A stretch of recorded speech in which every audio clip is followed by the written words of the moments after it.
Hi, everybody, and welcome back. Okay, it took me a bit longer than anticipated to get back to you. We are free of load shedding at the moment, but life is always rather hectic and there's always something else, isn't there? Okay, it had been rather quiet in terms of the Harkle children, and I at least had not heard much in terms of gossip lately. However, since Tom Bauer's book had come out, there seems to be renewed interest. From what I hear, Bauer does not really address the children in the book, although there are a couple of rather strange references to them, but we'll discuss that another day.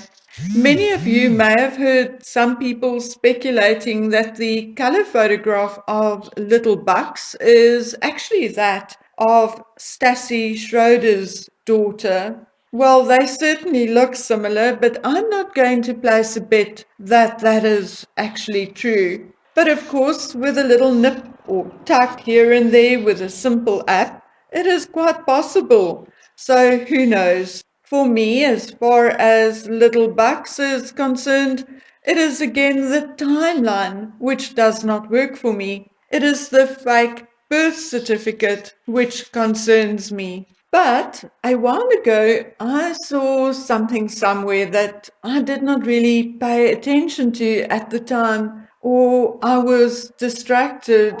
So when I went to look for it again, I could not find it. But I went and looked for it myself, and here it is. Remember Meghan Markle's birthday last year, her 40 by 40 initiative? Remember those photographs on her desk? Well, guys, have a look at the one in the yellow circle.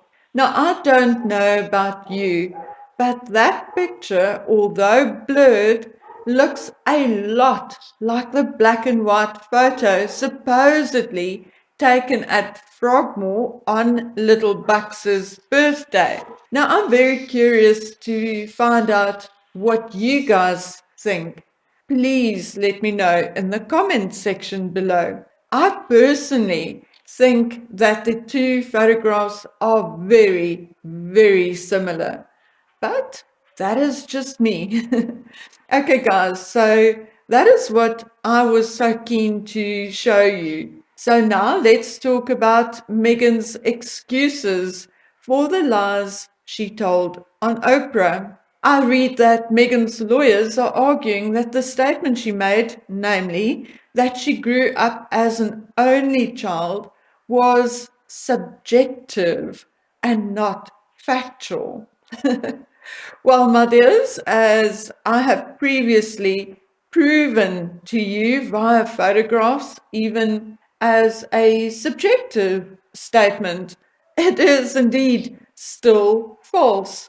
Samantha had been around on and off, even living with or living in a flatlet below Meghan and her father. She even invited them to a farm where she was visiting and so forth for most of Meghan's life until Meghan reached some semblance of fame in suits. Also, in a court of law and a civil case like this, it is only really necessary to prove what is most likely and what is not. So if we look at the Oprah interview, there were a few rather obvious porkies which can easily and factually and with receipts be proven to be false. For instance, the married 3 days before we were married statement. Archbishop Welby had since strongly denied it. Meghan's minions have since come out and said that it wasn't a lie and that the vow exchange in the garden may not have been legal, but that is what Meghan meant. No, it is not what she meant or said. Here is what Meghan said verbatim. I was thinking about it, the wedding. 3 days before our wedding, we got married. No one knows that.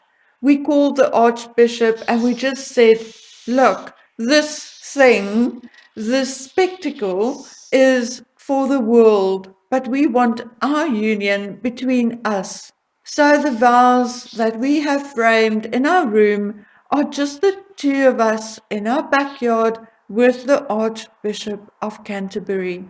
Now please note, she said we got married, not we exchanged private vows. She only brings in the vows to say they had them framed, which I do not even believe.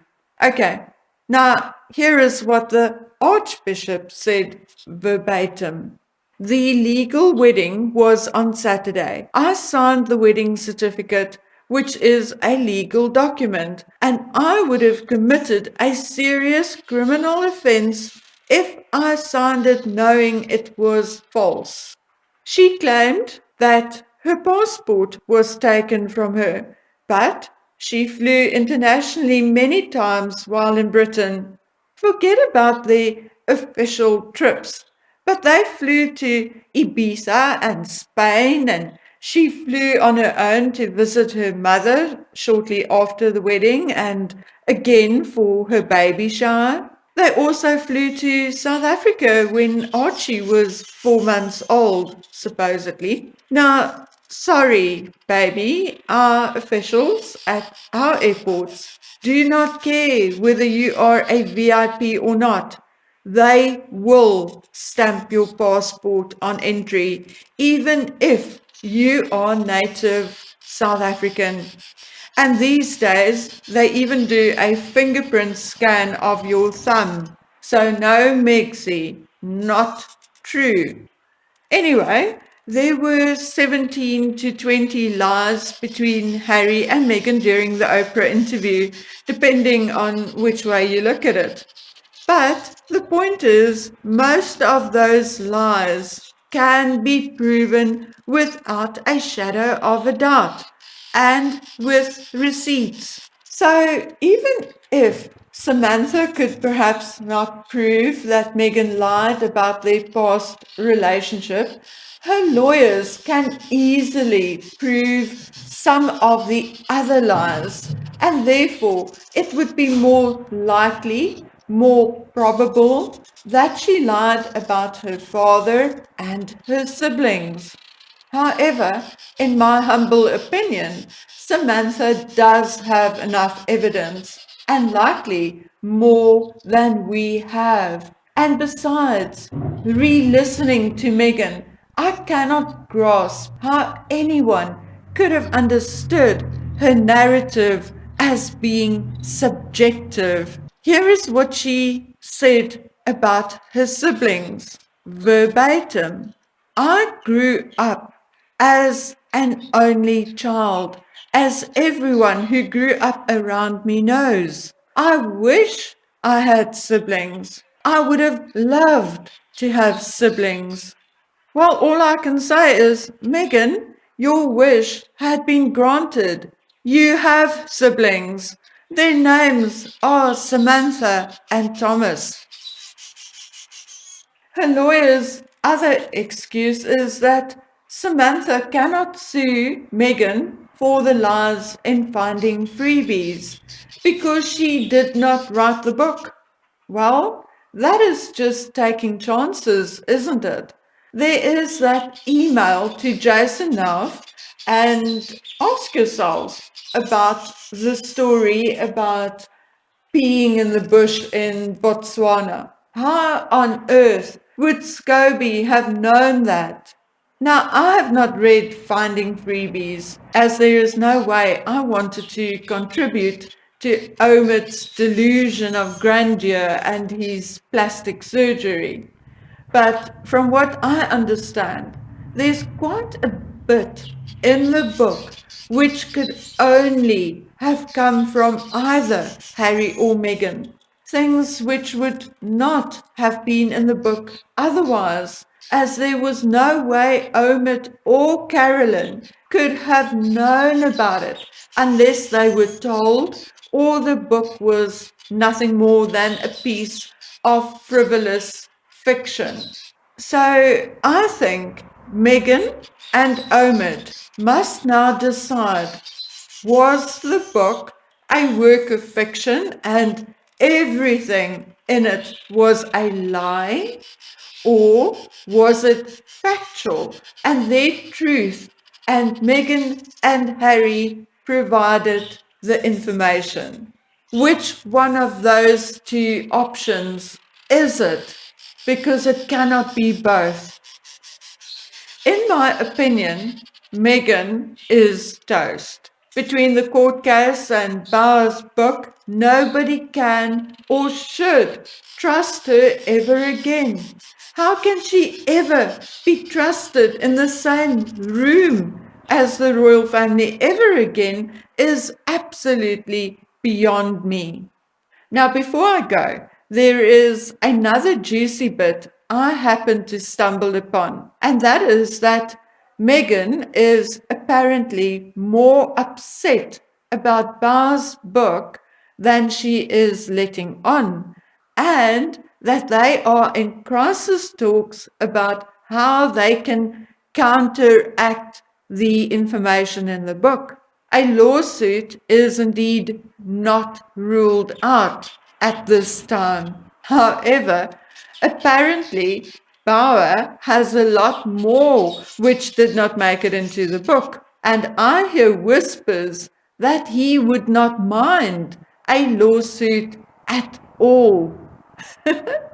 My opinion, they will not, I repeat, not sue Tom Bauer. But that is just my opinion, and I cannot think like the Harkles.